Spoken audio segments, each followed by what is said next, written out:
Hello everybody and welcome to Car Nuts. Today I am going to let you guys know how you can increase your car's value when it's time to sell it.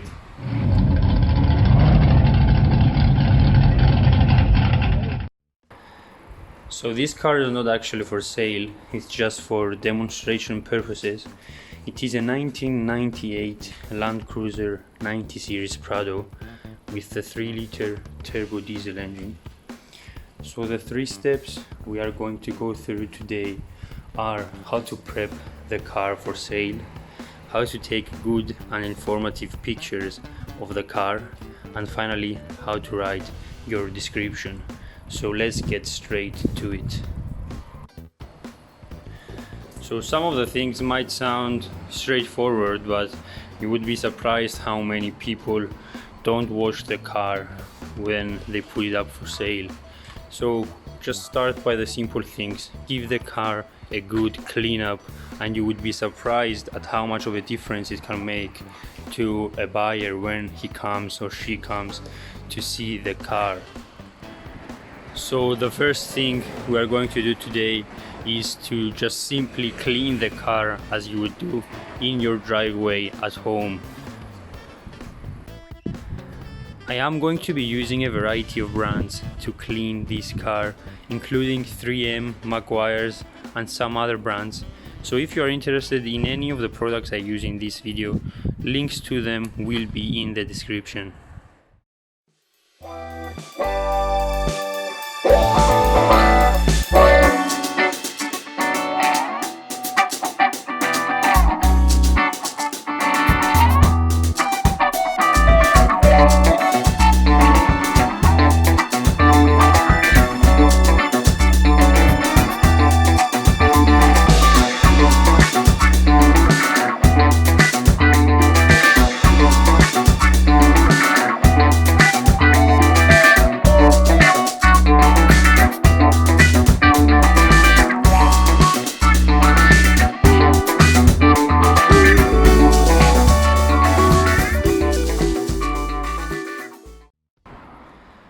So the car is now clean. It is not perfect, but it doesn't have to be. This is not a detailing job, remember. You just need the car to look as good as possible through the pictures. I've added some tire shine to the tires and some black restorer to the black plastic pieces, and that makes a huge difference to the way the plastic pieces look, especially if it is an old car where all the plastic trim has turned basically white. So this is a good tip if you want to make your car look much better. You can also fix simple things that cost nearly nothing, like faded headlights. Now I don't have this problem because these headlights are made from glass. But if you have plastic headlights that are yellow and faded, a simple restoration kit can make a huge difference to the way the car looks. Now I might not have yellow headlights, but I have duct tape inside my engine bay, so that would be something I would need to fix before I post any pictures of this car on the internet. You can even replace old and faded stickers like this one here. I think this is enough work for the exterior of the car. It is now time to move to the interior. So moving on to the interior of the car. This one has the typical 1990s Toyota interior and it's full of boxes and random stuff. On the driver's side there is quite a lot of dust on the floor mats. So I am going to start off by vacuuming the car and I will catch on with you later.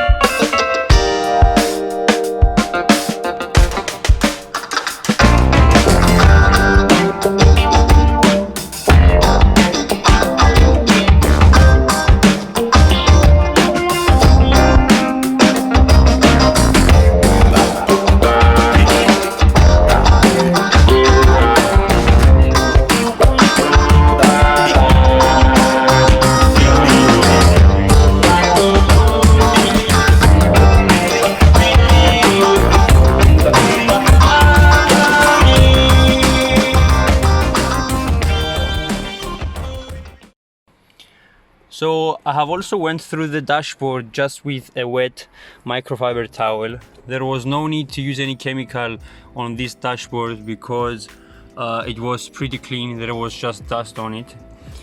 You should also keep in mind that all the switches and stalks need to be as clean as possible because these are the surfaces the driver touches, and the cleaner they are, the better of an experience the buyer will have.